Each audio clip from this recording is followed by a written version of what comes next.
Hello students, good afternoon. आप सभी का स्वागत है एससीएस एजुकेशन के लाइव क्लास में।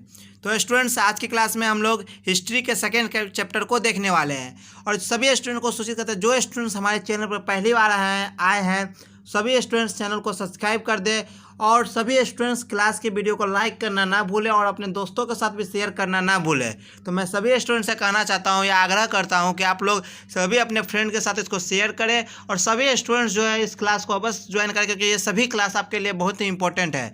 तो आप लोग इस सब क्लास को मजाक में ना लें और सभी स्टूडेंट्स हमारे क्लास को सीरियसली ज्वाइन करें, क्योंकि मैं आप लोगों के लिए बहुत ही ज़्यादा मेहनत करता हूँ और आप लोगों को तैयारी भी मैं चाहता हूँ कि आप लोगों के एग्ज़ाम में अच्छे से अच्छे नंबर को ला सके। तो चलिए दोस्तों, हम आज के आज हम चैप्टर देखने वाले हैं वो है हिस्ट्री का सेकेंड चैप्टर। क्या है दोस्तों? आज का चैप्टर हमारा हिस्ट्री का सेकेंड चैप्टर समाजवाद एवं साम्यवाद। जो हमारा हिस्ट्री का सेकेंड चैप्टर है आज उसको हम लोग देखने वाले हैं। तो क्या आज हम लोगों का बुधवार है, तो बुधवार को हम लोग सोशल साइंस पेपर को देखते हैं। तो सोशल साइंस में आज हम लोग हिस्ट्री देखने वाले हैं, समाजवाद एवं साम्यवाद। तो चलिए दोस्तों, पहले हम समाजवाद समझते हैं कि समाजवाद क्या है और इसकी उत्पत्ति कैसे हुई समाजवाद की। तो मेरे सामने पहले क्वेश्चन आता है समाजवाद। क्या क्वेश्चन आता है मेरे सामने? समाजवाद, कि समाजवाद क्या है। तो दोस्तों, समाजवाद एक ऐसी विचारधारा है जिसने आधुनिक काल में समाज को एक नया आयाम दिया। क्या दोस्तों? समाजवाद, अगर हमसे पूछा समाजवाद क्या है तो इसका आंसर हम लोग देंगे समाजवाद एक ऐसी विचारधारा है जिसने आधुनिक काल में एक समाज को एक नया आयाम दिया। समाजवाद उत्पादन में मुख्यतः निजी स्वामित्व की जगह सामूहिक स्वामित्व का धन का समान वितरण पर जोर दिया। तो समाजवाद में क्या किया? निजी स्वामित्व, तो निजी स्वामित्व है उसकी जगह स्वामित्व की जगह धन का समान पर वितरण पर जोर दिया। तो दोस्तों, हम इसको समझे क्या हुआ समाजवाद एक ऐसी विचारधारा है जिसने आधुनिक काल में समाज को एक नया आयाम दिया। समाजवाद उत्पादन में दोस्तों मुख्यतः निजी स्वामित्व की जगह सामूहिक स्वामित्व या धन के समान वितरण पर जोर देता है। किस पर दोस्तों? निजी स्वामित्व, सामूहिक स्वामित्व या धन के समान वितरण पर जोर देता है। कौन दोस्तों? समाजवाद। अगर दोस्तों हमसे समाजवाद का परिभाषा दिया तो समाजवाद का परिभाषा इस प्रकार दे सकते हैं। समाजवाद एक ऐसी विचारधारा है जिसने आधुनिक समाज को एक नया आयाम दिया और समाजवाद उत्पन्न मुख्यतः निजी स्वामित्व, जो दोस्तों हमारे पास निजी स्वामित्व है उसको दोस्तों सामूहिक स्वामित्व या धन के समान वितरण पर जोर दिया कि सभी आदमी को समान धन और किसी का कोई भी चीज़ निजी ना हो, वह सामूहिक सभी का हो। तो दोस्तों, इसको हम दूसरे शब्दों में जानते हैं कि समाजवाद का अगर हमसे दूसरे शब्दों में परिभाषा पूछे तो दूसरे शब्दों में हम समाजवाद को क्या कह सकते हैं। तो दूसरे शब्दों में समाजवाद का परिभाषा आप लोग जानिए। सभी स्टूडेंट अच्छे से समझिएगा क्योंकि ये पेपर आपके समझने के लिए। तो दोस्तों, सभी स्टूडेंट्स अच्छे से समझे और सभी स्टूडेंट्स क्लास को अंत तक देखें, क्योंकि दोस्तों क्लास को अंत तक देखने के बाद ही आपको इसका पीडीएफ मिलेगा। और सभी स्टूडेंट्स क्लास को जब मैं अटेंडेंस बनाने के लिए बोलूँ तो आप लोग सभी स्टूडेंट्स अपना अपना अटेंडेंस बनाएंगे। तो दूसरे शब्दों में दोस्तों समाजवाद क्या है? समाजवादी व्यवस्था एक ऐसी अर्थव्यवस्था है जिसके अंतर्गत उत्पादन के सभी साधनों, कारखानों तथा विपणन में सरकार का एकाधिकार हो। किसका दोस्तों? सरकार का एकाधिकार हो। किसमें दोस्तों? उत्पादन के सभी साधनों, कारखानों तथा वितरण में। क्या दोस्तों? वितरण होगा, वितरण में सरकार का स्वामित्व हो। तो जहाँ विपणन होगा, विपणन में सरकार का स्वामित्व हो। उसके बाद दोस्तों ऐसी व्यवस्था के उत्पादन में निजी लागू ना होकर सारे समाज में लागू हो। क्या दोस्तों? ऐसी व्यवस्था के उत्पादन में निजी लागू ना होकर दोस्तों किसी एक व्यक्ति पर लागू ना होकर वह सारे समाज के लिए लागू होता है। इसको दोस्तों क्या बोलेंगे? समाजवाद। तो समाजवाद का दूसरे शब्दों में हम इस प्रकार लिख सकते हैं कि समाजवाद व्यवस्था एक ऐसी अर्थव्यवस्था है जिसके अंतर्गत उत्पादन के सभी साधनों, कारखानों तथा विपणन में सरकार का एकाधिकार हो। किसका दोस्तों? सिर्फ एकाधिकार हो, सरकार का। ऐसी व्यवस्था में उत्पादन निजी लागू ना होकर सारे समाज के लिए होता है।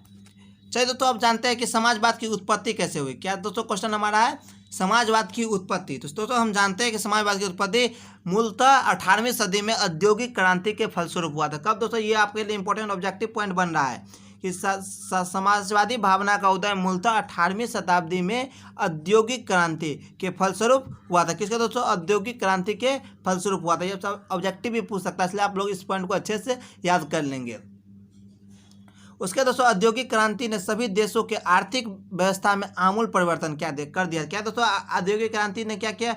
औद्योगिक क्रांति ने सभी देशों के आर्थिक व्यवस्था में आमूल परिवर्तन कर दिया था। मतलब दोस्तों पूरी तरह से चेंज कर दिया गया था आर्थिक व्यवस्था में। ये सभी जगह जो है निजी स्वामित्व का विरोध होने लगा था, और जो है औद्योगिक क्रांति एक मतलब दोस्तों क्या कहते हैं, एक प्रेशर की तरह आई और शायद समाज को पलट दी। इसको दोस्तों समाजवाद की उत्पत्ति इस प्रकार हुई। उसका दोस्तों अब हमारा नेक्स्ट टॉपिक है। नेक्स्ट अब समझते हैं आर्थिक दृष्टि से समाज का विभाजन जो है 2 वर्गों में किया गया था। दोस्तों कैसे? आर्थिक दृष्टि से समाज का विभाजन 2 वर्गों में किया गया। पहला पूंजीपति वर्ग और दूसरा जो है श्रमिक वर्ग। क्या? पहला जिसके पास बहुत ज़्यादा पैसा था उसको पूंजीपति वर्ग में रखा गया, और दोस्तों श्रमिक जो मजदूर लोग होते हैं उसको श्रमिक वर्ग कहते हैं। तो आर्थिक दृष्टि से समाज का विभाजन 2 प्रकार से किया गया था। आप लोग इसको ऑब्जेक्टिव के तौर पर इस पॉइंट को अच्छे से नोट कर लेंगे कि अगर आपसे ऑब्जेक्टिव पूछा कि आर्थिक दृष्टि से समाज का विभाजन कितने भागों में किया गया था, तो आर्थिक दृष्टि से समाज का विभाजन 2 भागों में किया गया था। कितने भागों में? 2 वर्गों में किया गया था। पहला पूंजीपति वर्ग और दूसरा श्रमिक वर्ग था।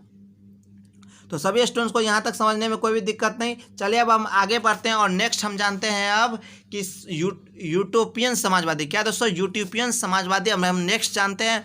तो यहाँ तक में सभी स्टूडेंट्स को किसी भी प्रकार की कोई दिक्कत नहीं होनी चाहिए, क्योंकि यहाँ तक सभी आपके लिए बहुत ही इंपॉर्टेंट था। उसके बाद पहले एक जानते हैं और टॉपिक जानते हैं। ऐतिहासिक दृष्टि से आधुनिक समाजवाद का विभाजन 2 वर्गों में किया गया था। कितने वर्गों में दोस्तों? ऐतिहासिक दृष्टि से आधुनिक समाजवाद का वर्गन जो है 2 वर्गों में किया गया था। एक मार्क्स के पूर्व का समाजवाद और दूसरे मार्क्स के पश्चात का समाजवाद। कैसा दोस्तों? मार्क्स के पूर्व का समाजवाद और मार्क्स के जिसको दोस्तों कार्ल मार्क्स। इसको दोस्तों हम लोग अभी विशेष चर्चा करने वाले हैं कार्ल मार्क्स के बारे में। मार्क्स से पूर्व का समाजवाद और मार्क्स के पश्चात का समाजवाद के बारे में हम लोग अभी विस्तार से चर्चा करेंगे। तो ऐतिहासिक दृष्टि से आधुनिक समाजवाद को कितने वर्गों में बांटा गया? तो वो 2 वर्गों में। पहला मार्क्स के पूर्व का समाजवाद और दूसरा मार्क्स के पश्चात का समाजवाद। ये आप लोगों के लिए इंपॉर्टेंट था, तो इसलिए मैंने आपको डिस्कशन कर दिया। अब हम जानते हैं नेक्स्ट यूटोपियन समाजवादी। क्या दोस्तों? यूटोपियन समाजवादी क्या है? तो दोस्तों यूटोपियन समाजवादी का पहला फ्रांसीसी विचारक सेंट साइमन था। कौन दोस्तों? Saint Simon. ये दोस्तों यूटोपियन समाजवादी का एक फ्रांसीसी विचारक पहला जो है वह सेंट साइमन था। आपसे ये क्वेश्चन पूछ सकता है कि आप लोग इस सब का नाम अच्छे से याद रखेंगे। सेंट साइमन आपसे पूछ सकता है कि समाजवादी यूटोपियन समाजवादी के इनमें से कौन नहीं है। तो आप प्रथम यूटोपियन समाजवादी के एक फ्रांसीसी विचारक सेंट साइमन थे। कौन दोस्तों? सेंट साइमन थे प्रथम फ्रांसीसी विचारक यूटोपियन समाजवादी के। अब जानते हैं इसका क्या मानना था। इसका मानना था कि राज्य में समाज को इस देश से संगठित करना चाहिए कि लोग एक दूसरे के शोषण के बदले मिलजुल कर प्रकृति का दोहन करें और समाज को निर्धन वर्ग के भौतिक एवं नैतिक उत्थान के लिए कार्य करना चाहिए। कैसे दोस्तों? भौतिक एवं नैतिक उत्थान के लिए कार्य करना चाहिए।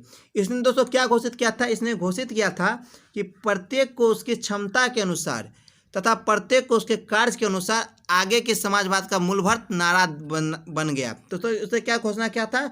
ये घोषणा किया था प्रत्येक को उसकी क्षमता के अनुसार तथा प्रत्येक को उसके कार्य के अनुसार। ये उसका घोषणा था। क्या दोस्तों? प्रत्येक को उसकी क्षमता के अनुसार और प्रत्येक को उसके कार्य के अनुसार। यही दोस्तों आगे चलकर समाजवाद का मूल नारा बन गया। किसका दोस्तों? समाजवाद का मूल नारा बन गया।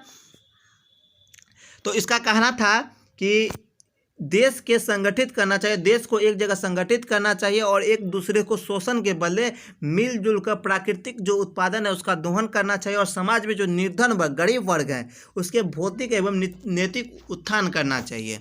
ये दोस्तों सेंट फ्रांसीसी विचारक सेंट साइमन का कहना था, जो एक यूटोपियन समाजवादी था। क्या दोस्तों? यूटोपियन समाजवादी सेंट साइमन था। एक अन्य दोस्तों यूटोपियन विचारक चार्ल्स फेरियर था। दोस्तों क्या था? एक इस भी नाम को याद रखिए, चार्ल्स फेरियर। ये भी यूटोपियन विचारक था। कैसा दोस्तों? यूटोपियन विचारक। पहला मैंने डिस्कस किया, पहला यूटोपियन विचारक कौन था? तो पहला यूटोपियन विचारक आपको मैंने अभी बताया क्या था दोस्तों?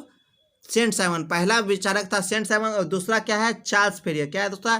Charles Fourier. यूटोपियन विचारक चार्ल्स फेरियर था। यह आधुनिक औद्योगिकवाद का विरोधी था। क्या किसका था विरोधी दोस्तों? ये आधुनिक औद्योगिक जो बात था इसका विरोधी था, और इसका मानना था कि श्रमिकों को छोटे नगर अथवा कस्बों में काम करना चाहिए। इसका क्या मानना था दोस्तों? इसका मानना था कि जो भी श्रमिक है, गरीब वर्ग है, उसको छोटे नगर और कस्बों में ही काम करना चाहिए। उसने किसानों के लिए फार्म बनाए जाने की योजना रखी। किसकी दोस्तों? फ्लांग बनाई जाने, किसके दोस्तों फ्लांग बनाई जाने के लिए जो आगे चलकर सक्सेस नहीं हुआ इसका फ्लांग। तो दोस्तों दूसरे मार्क्स से जो विफलता है सबक लिया और फिर से उसने आगे बढ़ा। तो इसमें दोस्तों ये फ्लांग जो बनाया इसमें ये इसका असफल रहा। ये एक विरोधी था औद्योगिकवाद का। किसका दोस्तों? औद्योगिकवाद का विरोध था। चलिए दोस्तों मैंने दो विचारक का नाम जाना, एक दोस्तों फॉल्स फेरी और दूसरा सेंट साइमन जो यूटोपियन समाजवादी के विचारक थे। अब हम जानते हैं जो आप लोगों के लिए बहुत ही इंपॉर्टेंट टॉपिक है कार्ल मार्क्स। क्या दोस्तों? Karl Marx. दोस्तों ये आप लोगों के लिए इम्पोर्टेंट है। कार्ल मार्क्स 1818 से 1883। इसका जन्म जो है दोस्तों 1818 ईस्वी में हुआ था। इसकी मृत्यु जो है 1883 ईस्वी में हुई थी। कार्ल मार्क्स दोस्तों, कार्ल मार्क्स का जन्म जो है 5 मई 1818 ईस्वी में हुआ था। कब दोस्तों? 5 मई 1818 ईस्वी को। आप इस पॉइंट को भी अच्छे से याद रख लेंगे कि कार्ल मार्क्स का जन्म 5 मई 1818 ईस्वी का हुआ जर्मनी के राइन प्रांत के ट्रियर नगर में हुआ था। कहाँ दोस्तों? जर्मनी के राइन प्रांत के ट्रियर नगर में हुआ था। और कार्ल मार्क्स के जो पिता हेनरिक मार्क्स एक प्रसिद्ध वकील थे। क्या दोस्तों? कार्ल मार्क्स के जो पिता थे हेनरी मार्क्स वो एक प्रसिद्ध वकील थे जिन्होंने आगे चलकर ईसाई धर्म को ग्रहण किया। तो मैं आप लोगों को यहाँ क्या समझा रहा हूँ? यहाँ पर समझा रहा हूँ आपको कार्ल मार्क्स। तो कार्ल मार्क्स का जन्म दोस्तों 5 मई 1818 ईस्वी को जर्मनी के राइन प्रांत के ट्रियर नगर में हुआ था। कब दोस्तों? कहाँ हुआ था? जर्मनी के राइन प्रांत के ट्रियर नगर में हुआ था। कार्ल मार्क्स के पिता दोस्तों हेनरिक मार्क्स एक प्रसिद्ध वकील थे जिन्होंने आगे चलकर ईसाई धर्म को ग्रहण किया। तो ये दोस्तों कार्ल मार्क्स का हिस्ट्री था। अब हम आगे जानते हैं दोस्तों कार्ल मार्क्स किसके हिंगल के विचारधाराओं से प्रभावित था। दोस्तों कार्ल मार्क्स आप कुछ अब जानते हैं, कार्ल मार्क्स हिंगल के विचारधाराओं से प्रभावित था। उसके बाद 1843 में इसने बचपन के मित्र जेनी से विवाह किया। दोस्तों कब? 1843 ईस्वी में। ये जितना भी आपका बुलेटेड किया हुआ पॉइंट है ये सभी आपके लिए इंपॉर्टेंट है। तो आप लोग इसके आपसे क्वेश्चन पूछ सकता है कि मार्क्स जो है किसके विचारधाराओं से प्रभावित था। तो आप लोग इसका आंसर देंगे कार्ल मार्क्स जो है हिंगल के विचारधाराओं से प्रभावित था। तो दोस्तों आप लोग अभी पहला अटेंडेंस आप लोग बना दें, क्योंकि जितने भी स्टूडेंट्स सभी क्लास को देख रहे हैं वो सभी अपना अपना पहला अटेंडेंस अभी बना दें। उसके बाद मैं फिर एक बार अटेंडेंस लूँगा क्योंकि बहुत सारे स्टूडेंट्स बीच में छोड़ के भाग जाते हैं।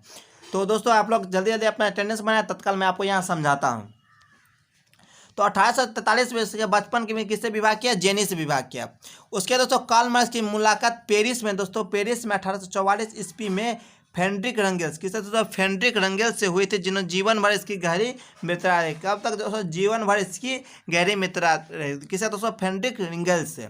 तो यहाँ आपके सामने 3 पॉइंट मैंने डिस्कस किया। मार्क्स जो है हिंगल के विचारधाराओं से प्रभावित था। ये आप लोगों को मैं बार बार डिस्कस कर रहा हूँ, आप लोग इसको अपने माइंड में रखेंगे। मार्क्स जो है हिंगल के विचारधाराओं से प्रभावित था और 1843 ईस्वी में इसने अपने बचपन के मित्र जेनी से विवाह किया। उसके दोस्तों इसका इंपॉर्टेंट पाएगा मार्क्स ने एंगल्स के साथ मिलकर, किसके दोस्तों? एंगल्स जो जिससे इसके जीवन भर मित्रता चली, इससे मिलकर एक सामाजिक 1848 ये सब ईस्वी सब भी आप लोग याद रखेंगे, ईस्वी भी आपके लिए इंपॉर्टेंट है। तो मार्क्स ने इंग्लिश के साथ मिलकर 1848 ईस्वी में एक साम्यवादी घोषणा पत्र प्रकाशित किया। इसने आधुनिक समाजवाद का जनक कहा जाता है। किसको? तो साम्यवादी घोषणा पत्र प्रकाशित किया। कब दोस्तों? 1848 ईस्वी में, जो आधुनिक समाजवाद का जनक कहलाता है। तो आपसे पूछ सकता है कि मार्क्स ने एंगल के साथ मिलकर डैश ईस्वी में समाजवादी घोषणा पत्र प्रकाशित किया। तो इसका आंसर आप लोग लिख सकते हैं 1848 ईस्वी में। और ये भी क्वेश्चन पूछ सकता है कि समाजवादी घोषणा पत्र किसने और किसके साथ मिलकर किया? तो मार्क्स ने एंगल के साथ मिलकर किया। यह सब आपसे ऑब्जेक्टिव क्वेश्चन के तौर पर पूछ सकता है। तो आप लोग इस क्वेश्चन को अच्छे से याद कर लेंगे। चलिए अब हम नेक्स्ट बढ़ते हैं और नेक्स्ट हमारा पॉइंट हो गया 1867 ईस्वी में मार्क्स ने दास कैपिटल नामक पुस्तक की रचना की, जो साम्यवादियों की बाइबिल कहा जाता है। किसको दोस्तों? साम्यवादियों की बाइबिल कहा जाता है। 1867 ईस्वी में मार्क्स ने दास कैपिटल, किसका दोस्तों? दास कैपिटल नामक पुस्तक की रचना की, जिसे साम्यवादियों का बाइबिल, समाजवादियों का दोस्तों बाइबिल कहा जाता है। तो ये दोस्तों कब लिखा गया है? तो दास कैपिटल जो 1867 ईस्वी में लिखा गया। आप इस क्वेश्चन को तो बिल्कुल नहीं छोड़ेंगे और इसको याद कर लेंगे कि दास कैपिटल को जो है 1867 ईस्वी में मार्क्स ने लिखा था। तो आप लोग से पूछता है कि दास कैपिटल को किसने लिखा था? तो दास कैपिटल को कार्ल मार्क्स ने लिखा था। तो आप लोग इस पॉइंट को अच्छे से याद कर लेंगे, जिसे समाजवादियों की बाइबिल कहा जाता है। और क्या दोस्तों नेक्स्ट क्वेश्चन है मार्क्स के सिद्धांत। दोस्तों अब हमारा नेक्स्ट पॉइंट है मार्क्स के सिद्धांत। क्या है दोस्तों? मार्क्स के सिद्धांत। ये हमारा अब नेक्स्ट पॉइंट है मार्क्स के सिद्धांत। दोस्तों आज हमारे कुछ नए स्टूडेंट्स भी ज्वाइन हुए होंगे, तो मैं सभी स्टूडेंट से पूछना चाहता हूँ कि आप लोगों को ये क्लास कैसा लग रहा है, और मैंने अभी तक जहाँ तक समझाया वो वहाँ तक अगर आपको किसी भी प्रकार के समझने में दिक्कत है तो आप हमें मैसेज कीजिएगा, मैं आपको समझा दूंगा। तो मैं आशा करता हूँ कि मैं आप लोगों का इस टॉपिक जो है यहीं सोल्यूशन कर देता हूँ कि आप लोगों को बाद में पूछने की जरूरत ना पड़े। तो आप लोग कमेंट करें कि आप लोगों को मैंने जितना भी तक बताया सभी चीज़ समझ में आया कि नहीं आया। हिस्ट्री आपके समझने की जरूरत है, आप लोग अगर ऐसे रटेंगे तो फिर आपको याद नहीं रहेगा। तो आप लोग इसको जब समझ लेंगे तो आप लोगों को ये अच्छे से याद रहेगा।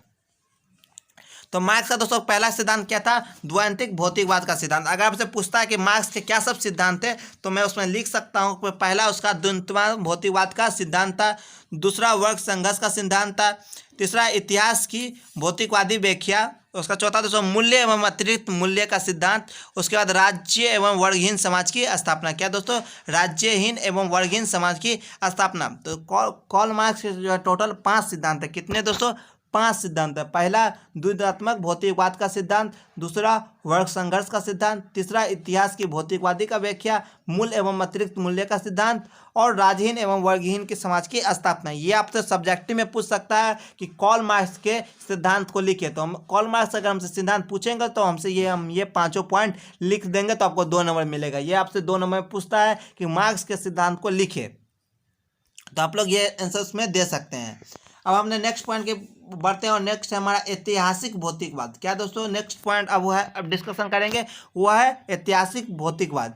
तो कार्ल मार्क्स के द्वारा इतिहास की भौतिकवाद व्याख्या प्रस्तुत की गई है। किसके द्वारा दोस्तों? कार्ल मार्क्स के द्वारा इतिहास की जो है भौतिकवादी व्याख्या प्रस्तुत की गई है। दोस्तों कार्ल मार्क्स के अनुसार निम्नलिखित 6 ऐतिहासिक चरण है। कितने दोस्तों?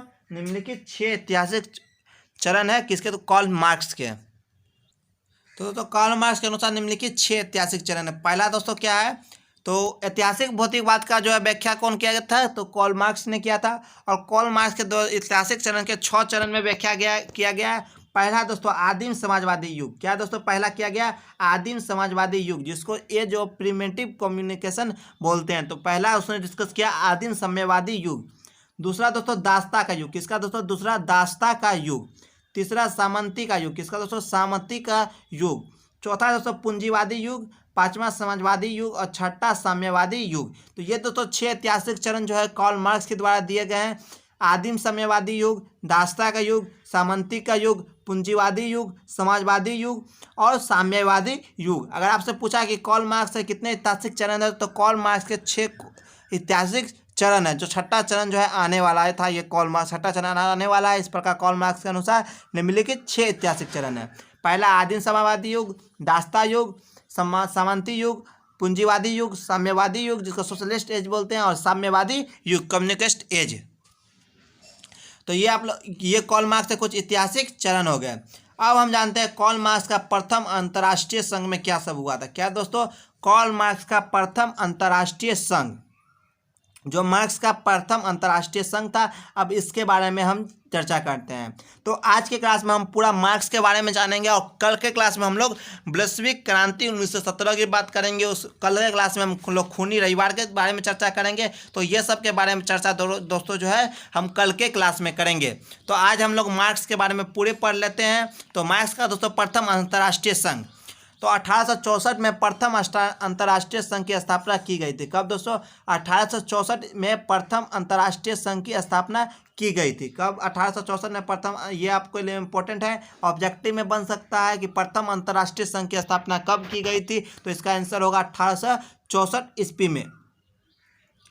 अब इस संघ का श्रेय किसको जाता है? इस संघ का श्रेय मार्क्स को जाता है। किसको? तो मार्क्स का। इसके जो प्रथम जो अंतर्राष्ट्रीय संघ की स्थापना की थी, इसका श्रेय मार्क्स को जाता है। उसने अपने उद्घाटन भाषण में कहा था कि वो अपनी मुक्ति स्वयं ही और अपने प्रयत्नों के द्वारा ही प्राप्त कर सकते हैं। किसके? तो क्या कहा था उसने उद्घाटन भाषण में? कहा था कि वे अपनी मुक्ति स्वयं ही और अपने प्रयत्नों द्वारा ही प्राप्त कर सकते हैं।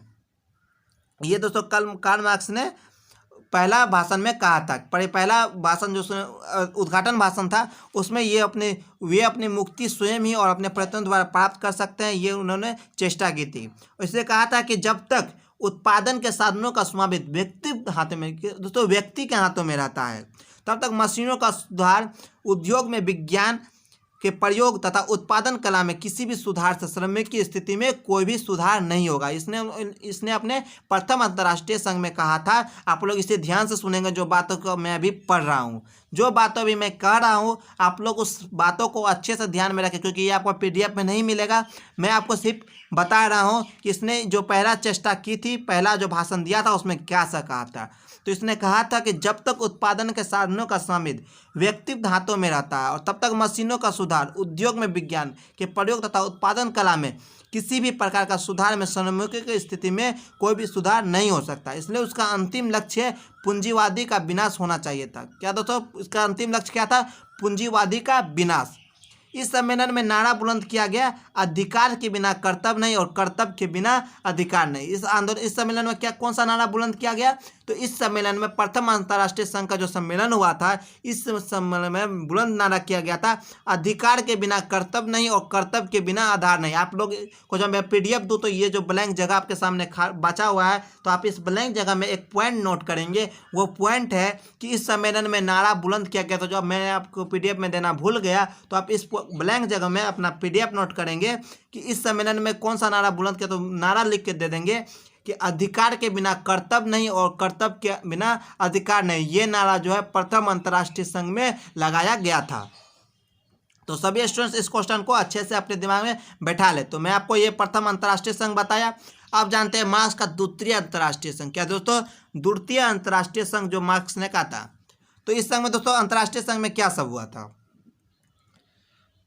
तो इसमें दोस्तों विभिन्न देशों के समाजवादी दलों के एक अंतर्राष्ट्रीय संगठन के तहत सूत्रबद्ध करने के लिए 14 जुलाई 1889 ईस्वी को पेरिस सम्मेलन हुआ था। कब दोस्तों? पहला पेरिस सम्मेलन कब हुआ था? 14 जुलाई 1889 को पेरिस सम्मेलन हुआ, जिसमें 20 देशों के 400 प्रतिनिधि ने भाग लिया था। कैसे? तो 20 देशों के 400 प्रतिनिधि ने ये पेरिस सम्मेलन में भाग लिया था, जो अंतर्राष्ट्रीय संगठन के तहत सूत्रबद्ध करने के लिए 14 जुलाई 1889 को बुलाया गया था।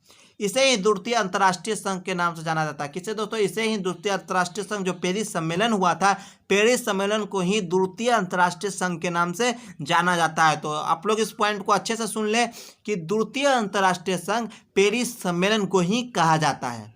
तो आप लोग मार्क्स के द्वितीय संघ के बारे में जान गए। तो ये पेरिस सम्मेलन कब हुआ था? 14 जुलाई 1889 ईस्वी में। इसमें 20 देशों के 400 प्रतिनिधि ने भाग लिया था।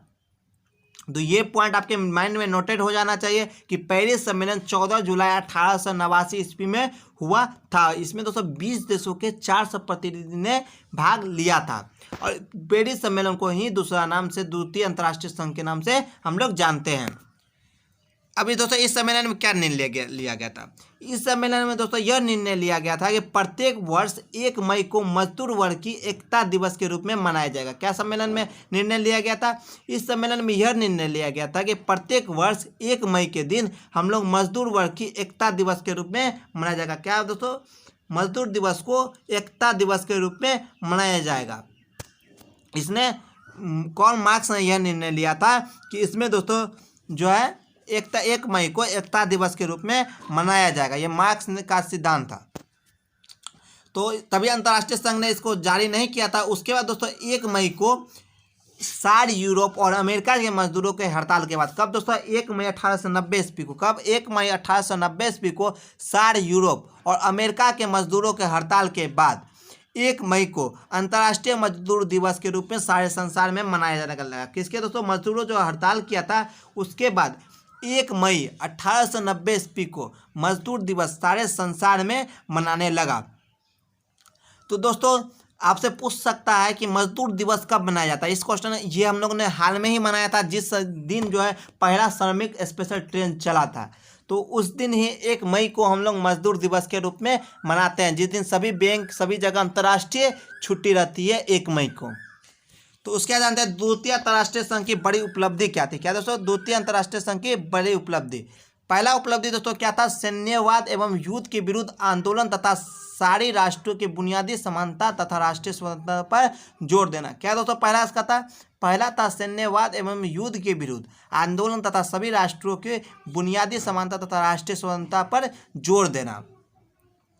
तो इस प्रकार दोस्तों समाजवादी आंदोलन को अंतर्राष्ट्रीय स्तर पर दोस्तों अंतर्राष्ट्रीय स्तर पर एक मजबूत आधार मिलने पर श्रमिकों के विश्वास एवं इस आशा का संचार इतिहास उनके तरफ है तथा भविष्य एक ऐसे संसार का निर्माण होना है जो शोषण एवं उत्पीड़न से मुक्त हो। कैसा दोस्तों, शोषण और उत्पीड़न से भविष्य में एक समाजवाद जो है इस प्रकार दोस्तों कार्ल मार्क्स का जीवनी अंत हुआ। तो इसने दोस्तों इसकी बड़ी उपलब्धि क्या रही, पेरिस सम्मेलन, पहला द्वितीय अंतर्राष्ट्रीय संघ, पहला अंतर्राष्ट्रीय संघ जिसने इसमें नारा दिया था पहला अंतर्राष्ट्रीय संघ में, अधिकार के बिना कर्तव्य नहीं और कर्तव्य के बिना अधिकार नहीं।